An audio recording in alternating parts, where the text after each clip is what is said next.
പദ്ധതിയില്ല പണമില്ല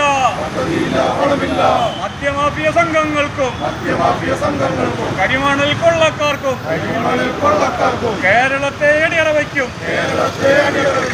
തൊഴിലാളികളുടെ അവകാശങ്ങളും ക്ഷേമവും തൊഴിൽ സുരക്ഷയും പൂർണ്ണമായി അവഗണിച്ച UDF സർക്കാരിന്റെ ബഡ്ജറ്റിനെതിരെ CITU വടക്കാഞ്ചേരി ഏരിയ കമ്മിറ്റിയുടെ നേതൃത്വത്തിൽ വടക്കാഞ്ചേരി ടൗണിൽ പ്രകടനവും പൊതുയോഗവും സംഘടിപ്പിച്ചു.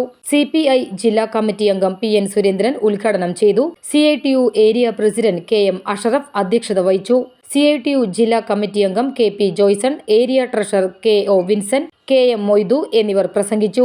CITU area secretary S Basanthalal സ്വാഗതവും MJ ബിനോയ് നന്ദിയും പറഞ്ഞു. തൊഴിലാളി പ്രകടനത്തിന് CITU ഏരിയ കമ്മിറ്റി അംഗങ്ങളായ KA Ramachandran, NG Umesh, PT Devasi, KC Paulson, P Nandakumar, KM Muhammad Ali എന്നിവർ നേതൃത്വം നൽകി.